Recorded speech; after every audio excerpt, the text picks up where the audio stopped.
But thank you for inviting me to come this morning. I am Julianne Williamson. I'm a local girl. I'm actually Julie Paget, so either which way you know me. So my family's lived in this community for a long time, and as has my husband's family. Rolly and I did work together a long time ago when I used to work in suicide prevention for Queensland Health, and I had a good, strong connection with Rolly. So I was equally excited to see Rolly on election day and have a catch up, and it was just wonderful. Rolly's invited me with Marcus to come and speak to you about the work that I do in the organisation I work for. But I actually have a feeling you have a good sense of what we do, because there's a lot of parallels just coming in here this morning between what you are interested in, what your organisation here does, and what we do. So I'll see if I can make that link for you that I've been noticing this morning. So 2 years ago, I've got a behavioural science background. So I have 4 children, and I used to work for Queensland Health, and I worked in suicide prevention for a long time, over 37,000 square kilometres, supporting communities with the problems that they were having in resilience and the ability for people to face and overcome and survive through their challenges. I stayed at home for 16 years with my 4 children and my husband farming, which was delightful, until the day I decided I couldn't do it anymore and must return to work. I made one phone call and Bush Kids asked me to come and start instantly. 2 weeks later, COVID hit. So my absolute urge to get back out and connect with people, I couldn't stay home another day.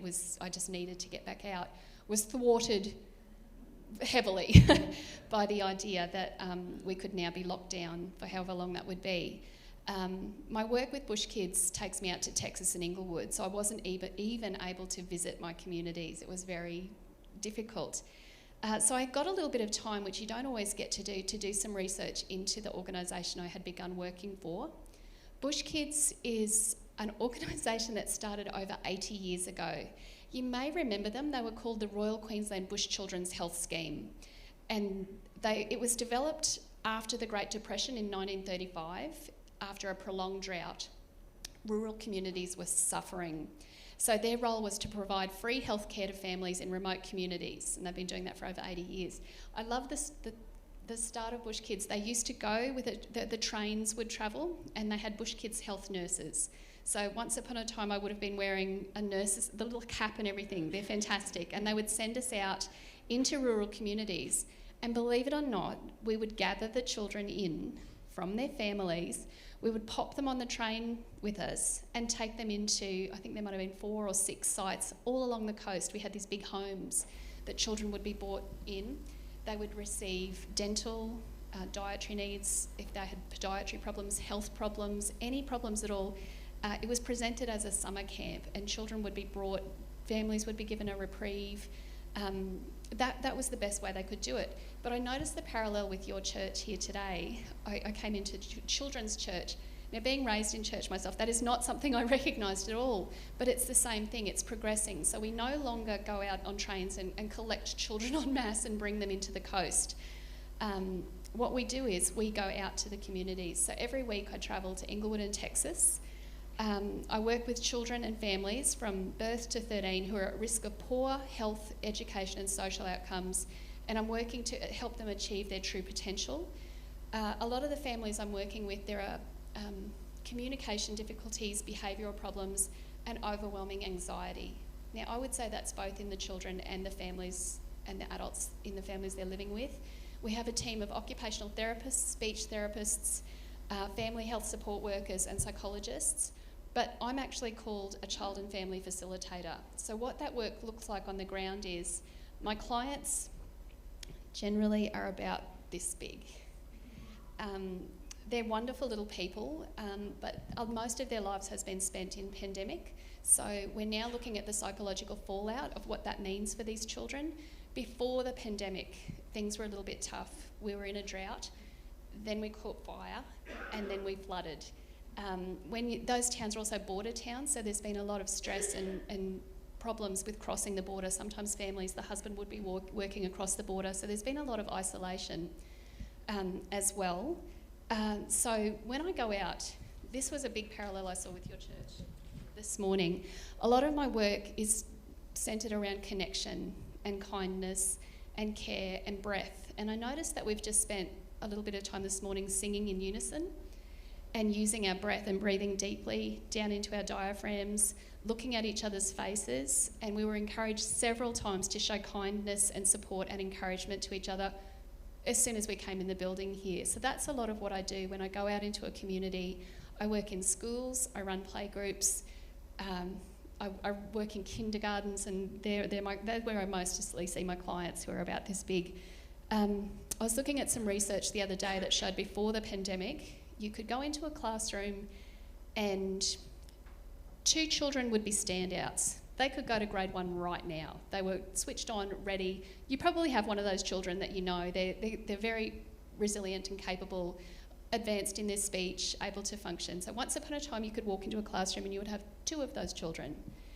You would have 2 at the other end who had speech difficulties to the point they were having trouble being understood.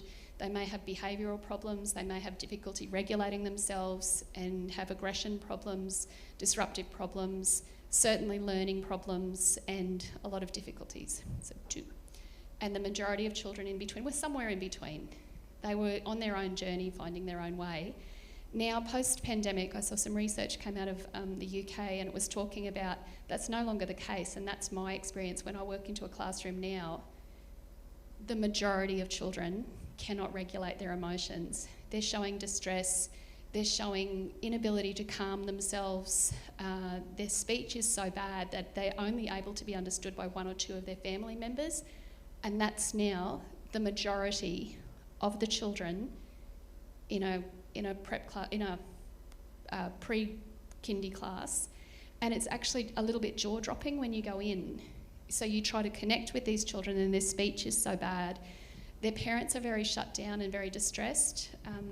A lot of our parents as well have a face that looks like this.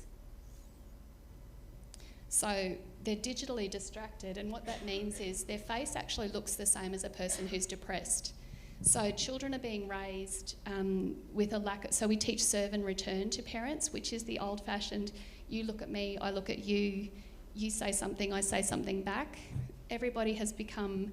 A lot of people have become very distressed, disconnected and shut down, and what that means is the ability to connect with others is greatly reduced. So I enjoyed seeing that this morning, just that encouragement to look up, to feel happy, to feel grateful. So a lot of my work, my husband has often said, is this a real job? Yes, it's a real job. And that's what I was trying to explain to Rolly, what that looks like. A lot of the work that I do is teaching children about breath, how to calm down, how to regulate. We're mammals, so we can regulate each other, make each other feel good, and we can also dysregulate each other and feel each other's pain and distress. And I've got children coming into classrooms now who are so dysregulated, they can't calm themselves down, but they also have the capacity to dysregulate everyone they meet. So my job is to come in and catch their attention and get their attention looking at me, get them used to having a good connection with someone and teaching them how to centre themselves, calm themselves. We then work in some speech and some support around their language. We then look at any health issues they're having developmentally, which might be physical problems or emotional problems as well. And this is something, I brought it in because I've never had my portrait painted before, but recently I did. But I realise it's also probably a really good portrait of the work that Marcus is about to do in these communities. So this is a portrait that was painted. A lot of the families in Inglewood and Texas have an Indigenous component to their family, and this is a portrait that was painted for me. So I will say, I'll explain it. So this is the sun, this is the Jumeric River. This pink lump is me. This is the Indigenous representation for travelling, which is what I do every week to Texas and Inglewood. This is the meeting place, which for the children who painted this was their kindergarten. These are the teachers and educators that live with them in the community, and these are the children surrounding. I've never had a portrait painted, and it just might be the best. I think it's flattering. I think it's a good representation of what happens for us every week. But I think it's also a representation of what you're about to experience, Marcus.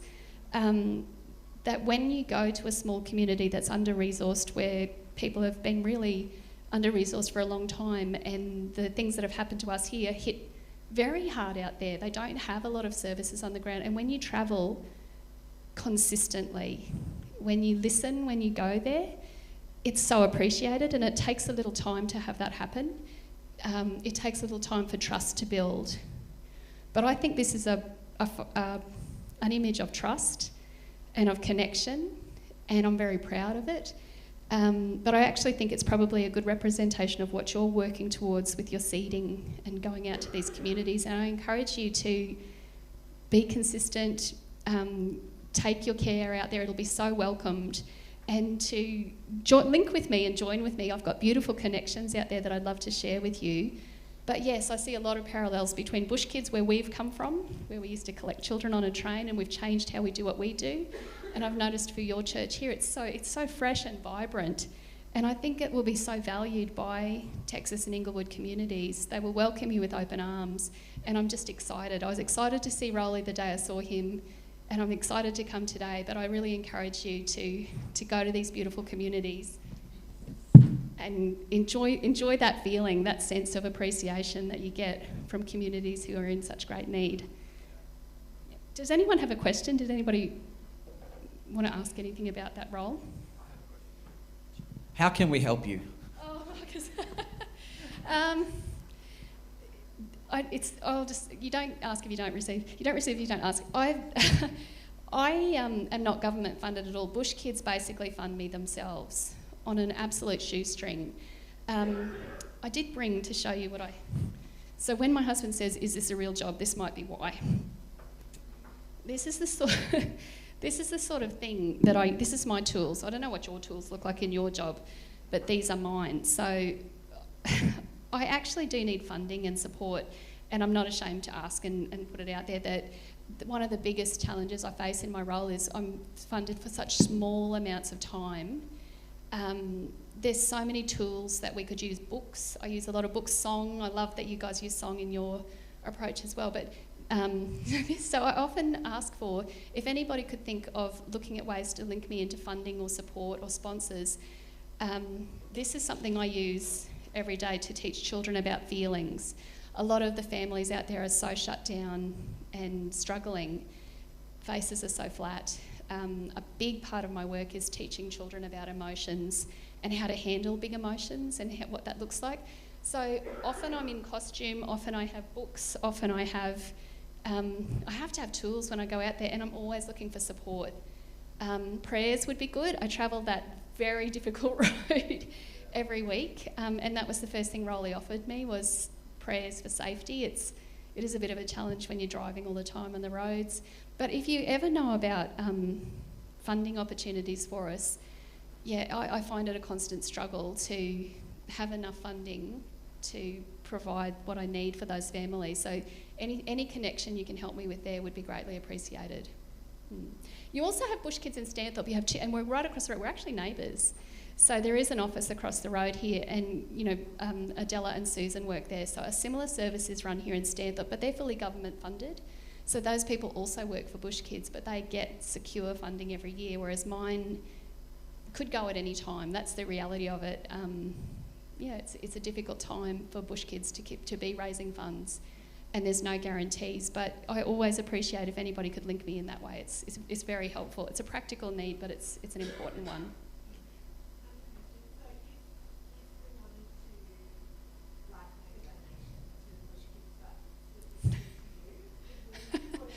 Fiona, I put that in a text to my boss just last week. If someone wanted to make a donation specifically to Bush Kids, but to support Inglewood and Texas, which is where I am, they assured me that I could ear tag if you just specify when this is for Bush Kids, Inglewood and Texas, that would be okay.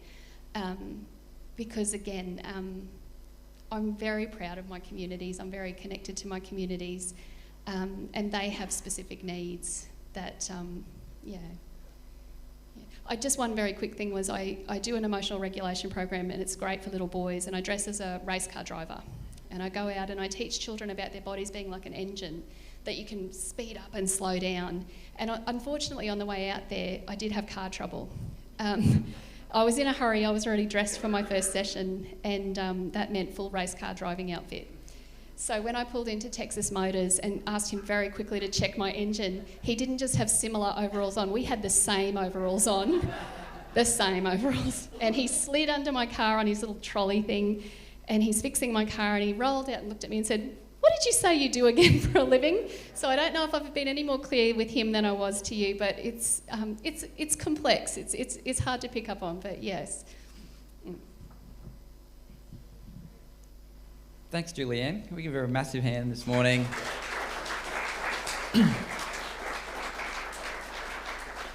And we'd love to. I was going to keep those for a sermon sometime, but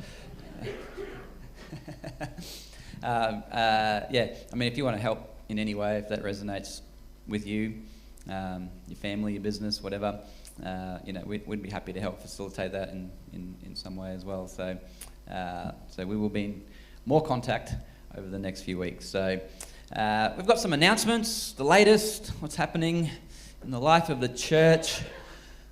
I think, do we? Maybe we don't. Just checking to make sure I handed a USB over this morning. I've done it before. Tuesday nights is back on. We have this amazing couple, Lee and Carly Dallmann from Chinchilla, here with us this Tuesday. So come along this Tuesday night, and that'll be great. Texas Church Plant is next meeting will be in 2 weeks' time, Tuesday 2 weeks' time.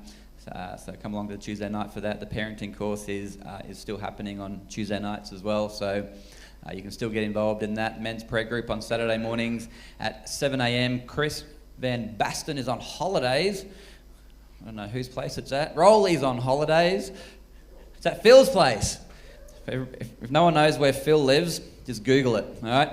And Phil, give us a wave in case people don't know who you are, so that you can just touch base with Phil.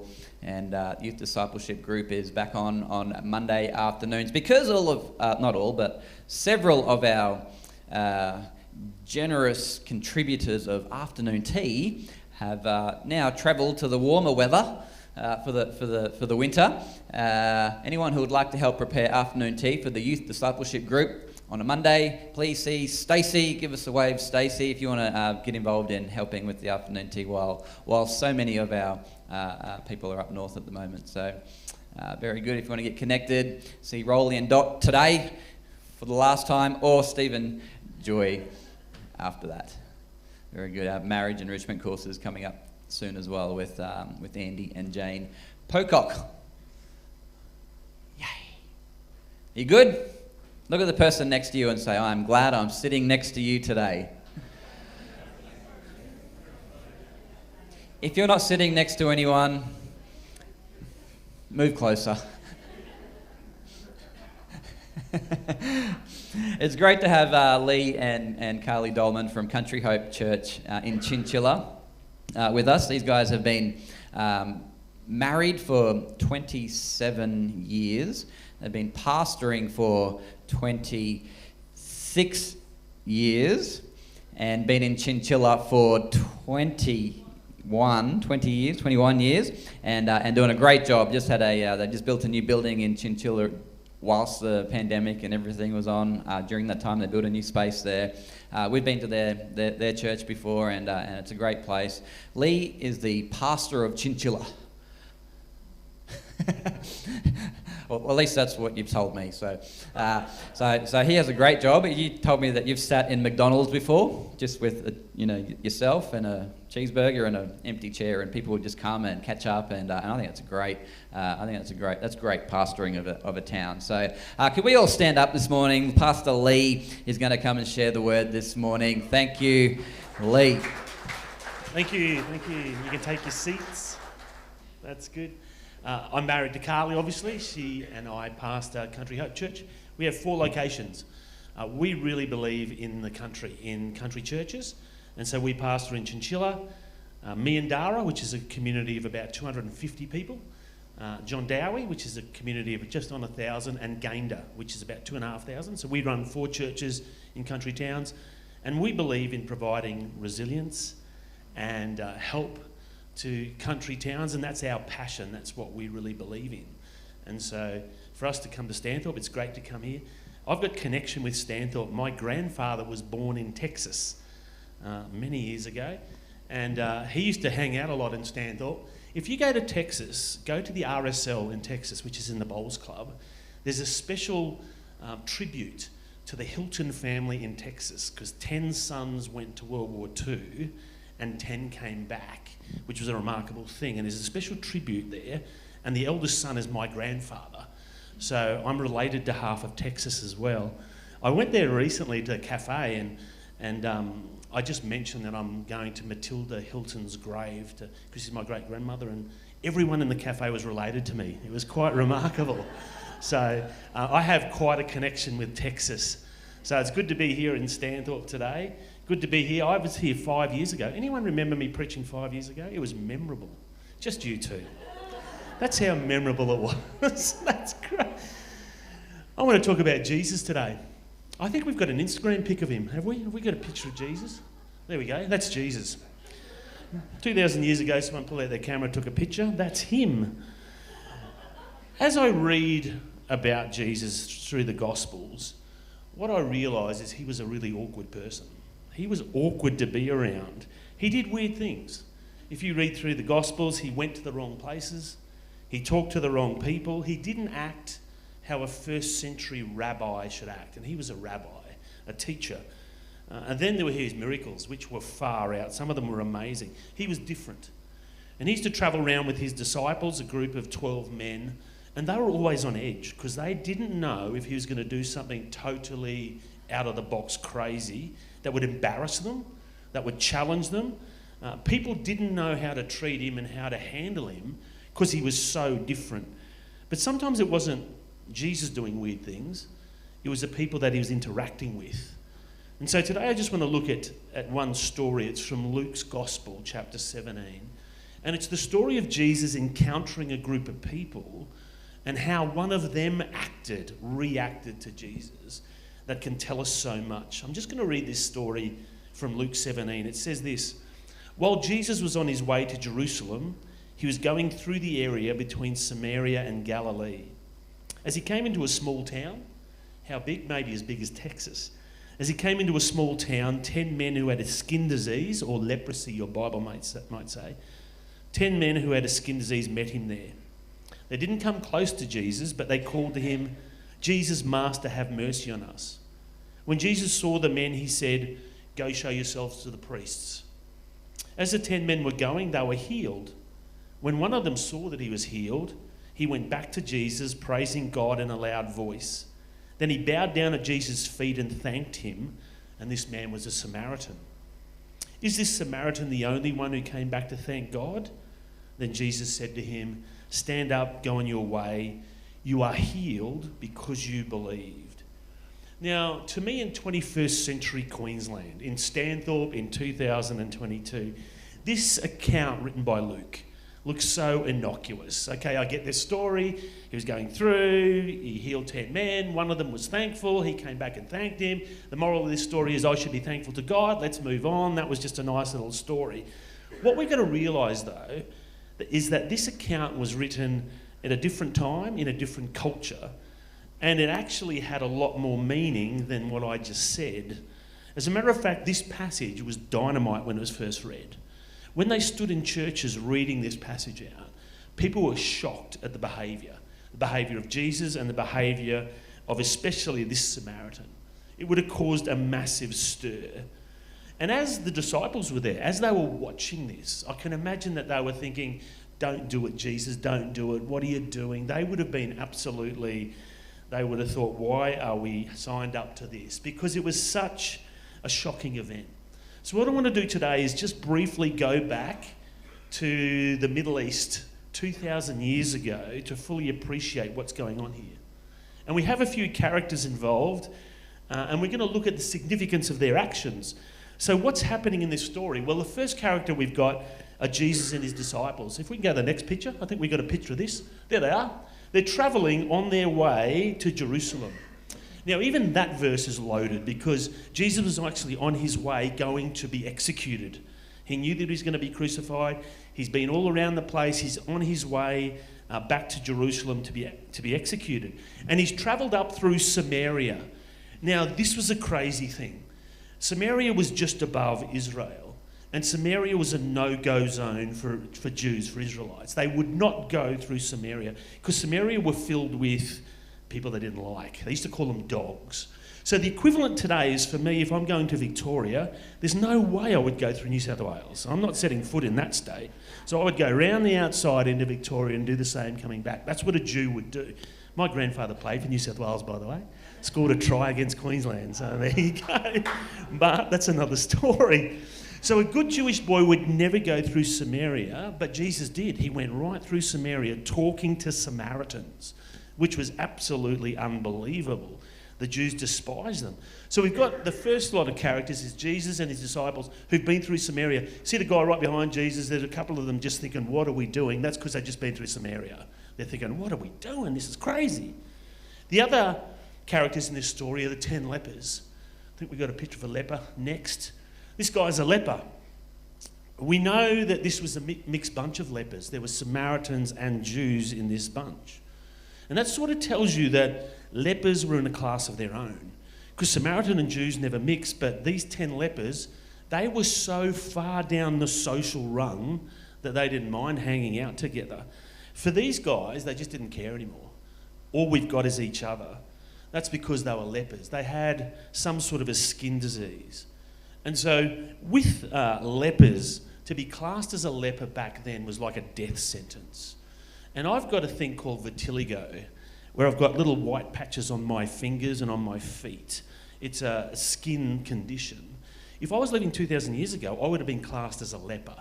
Because anyone that had any white patches on their skin anywhere, what would happen is, and this is according to Old Testament law, so if you go back to Leviticus in the Bible, you can read this, they would have to go see a priest.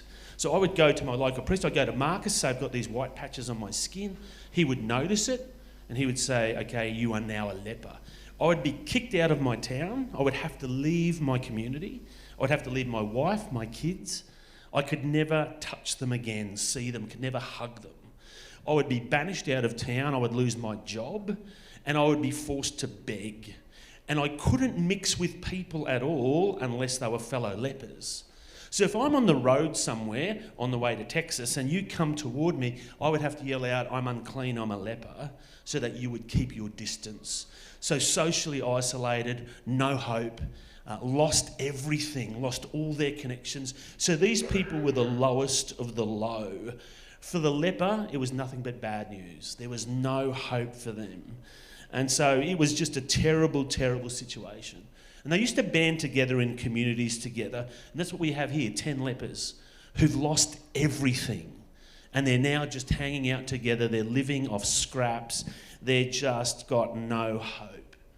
And it says that they stood at a distance and shouted to Jesus.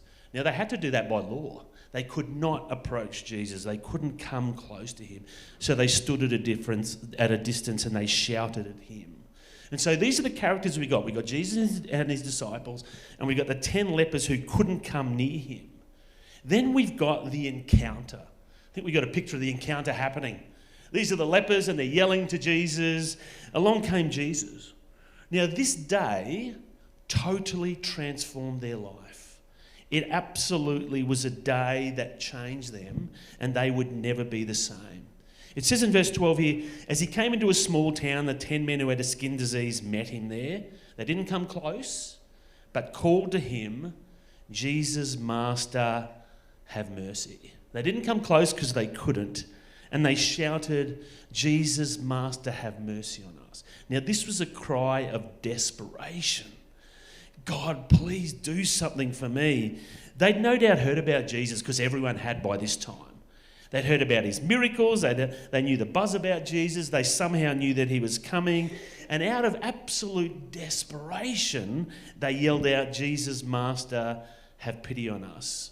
They called out in desperation, but also in hope. Maybe, just maybe, Jesus can do something for us.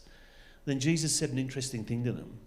He said, go and show yourselves to the priests. That was his response to them. Go and show yourselves to the priest. Now, what he was doing was, I talked about Old Testament law in Leviticus 14. What he was doing was telling them, okay, you've called for healing. I want you to go see the priest. And in Leviticus 14, we read that if a leper is healed of leprosy, is healed of his skin disease by a miracle, by something happening, there are several things he had to do by law. He had to go back to the priest. So I'd have to go back to Marcus. I'd have to show him no more leprous spots. I'm clean. Then Marcus would look at me, would say, yeah, you're clean. And then if he agreed that I was healed, then I'd have to go through a ceremonial washing, they call. So it was like a symbol that I'd been clean, and I would go through a bath, and I would come out again, and I would announce that I was healed. Then I would have to sit outside my house for 7 days, just sit outside, chill outside my house. People would walk past, they'd see me sitting there, they'd realise this guy is now clean, he's now not a leper, and it'd be amazing, and people would drop in and shake my hand, and it'd be fantastic. Then at the end of the 7 days, on the 8th day, I would have to take a sacrifice to church. I would have to bring a lamb and you'd have to kill it. I'm glad we don't do that anymore. I'd have to bring some sort of a sacrifice to church and publicly get up and thank God that he'd healed me. So I have to make a public declaration to God. And this was part of the process. And this was for 2 reasons. Firstly, to show that I am clean, I'm healed now, and I can go back to my job, I can hug my kids. Secondly, it was to show that God has healed me and to give glory to God, intense gratitude to God. So what Jesus was saying here was, you've come to me crying out for mercy, go back and see the priest because you will be healed. Now I think about that and I think, here's these guys, what did they do when Jesus said go see the priest? I immediately would have looked at my fingers, thought it's still there, why should I go see the priest? But these guys, for some reason, it says they set out, and on their way as they were going, they were healed. Now, I can't imagine how desperate and hopeful they were that they would actually look at themselves and think, I'm not healed yet, but then go on their way towards the priest. And on their way, they were healed. You know, sometimes in our lives, it actually takes a step of faith to take steps when it feels like nothing's happening, and on the way God meets us and heals us. Sometimes we've got to take steps of faith even though what we believe for isn't happening. But Jesus gave the word, they took steps of faith, and they were healed. But that's not the main point of this story. The main point is that on their way, as they were healed, which was an amazing thing, one of them came back. One of them saw that he was healed, came back to Jesus. Now, this is the crux. This is the whole point of this story. 9 kept going to see the priest to undergo the ritual cleaning and to make their sacrifice. But it says here, one came back praising God in a loud voice. He threw himself at Jesus' feet and thanked him. And he was a Samaritan. I think we've got a picture of that as well. Oh, there it is there. He came back to thank Jesus. Now, this is massive. Remember, when a leper's healed, he has to go through all the priest stuff first before he can talk to people. But this bloke threw himself at Jesus' feet, giving thanks. What he's actually doing is he's recognising that Jesus is not just a great prophet. He's not just a great man, but he is God. So rather than going back to my community, going to the priest, then after 8 days giving thanks to God, I'm actually going to give thanks to God right now. And he threw himself at God's feet and said, thank you for what you've done, which was an amazing thing. The other 9 guys, off they went. They went to the priest. I've heard it preached, you know, in this passage that the other 9 guys weren't thankful, but one was.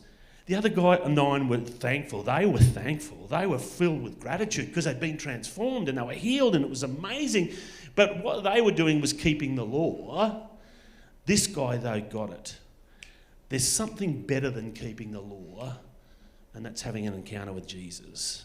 And he threw himself at Jesus' feet. And right there gave the sacrifice of praise that the law said he should give. Then Jesus said, weren't 10 men healed? Where are the other 9? Is this Samaritan the only one who came back to thank God? Now that statement is dynamite, because what Jesus is actually saying publicly, I am God. I'm not just a great man, I'm just not a great prophet, I am God, and this guy gets it. The other 9 were thankful, but this guy, he actually got who Jesus was, and he said, I want to give thanks to God. It was an amazing time. It was an amazing moment where this guy got it.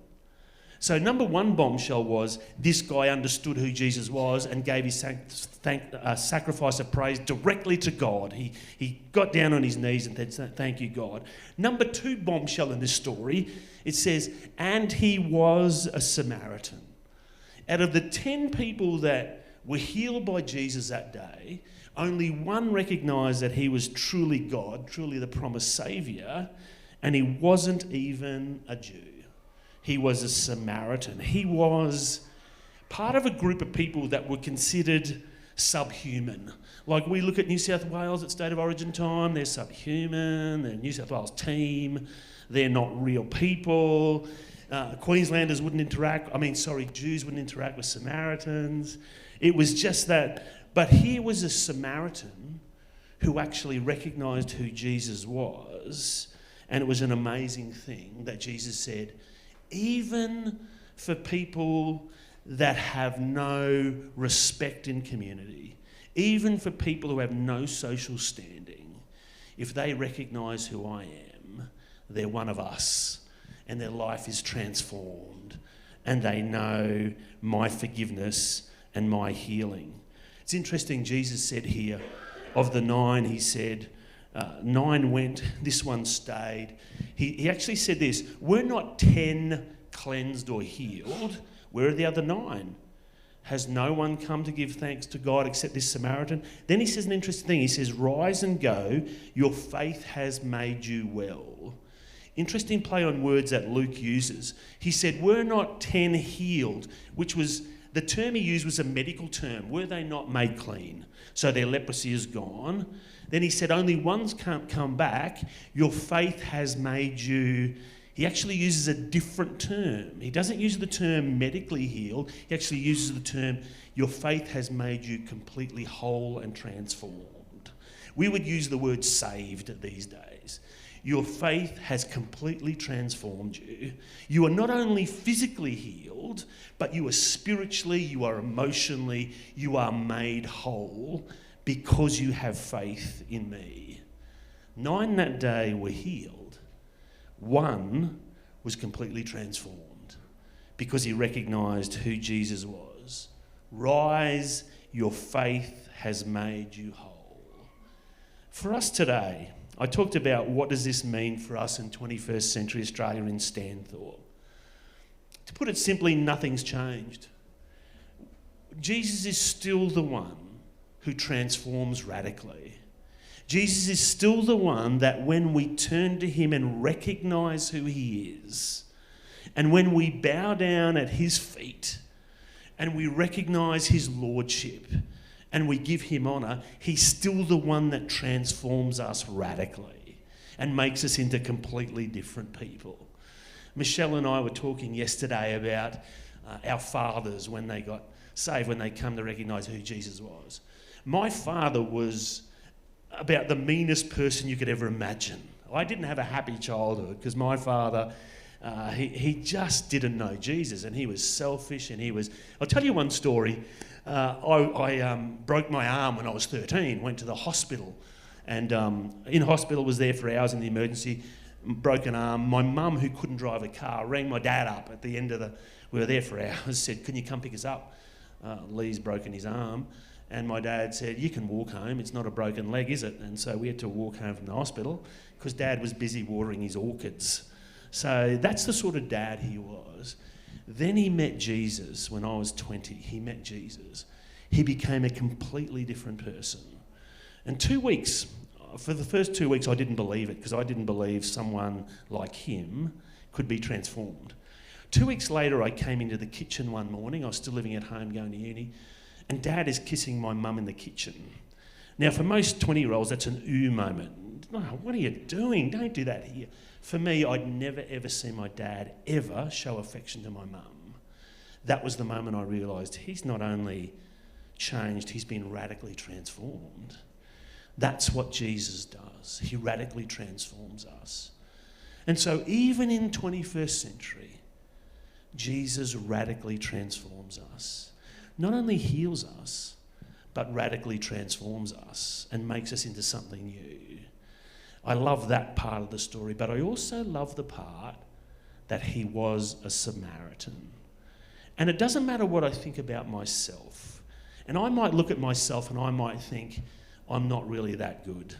If you knew my past, if you knew what I'd done, if you knew my social standing, if you knew what I was like, if you knew the problems I have, if you knew my mental health struggles, if you knew any of that stuff, you would probably say, well, we don't really want your kind in this church. We only want good people. And I hear that so much in my community. I'd love to go to church, but I'm not good enough to go to church. Jesus completely turned it on his head.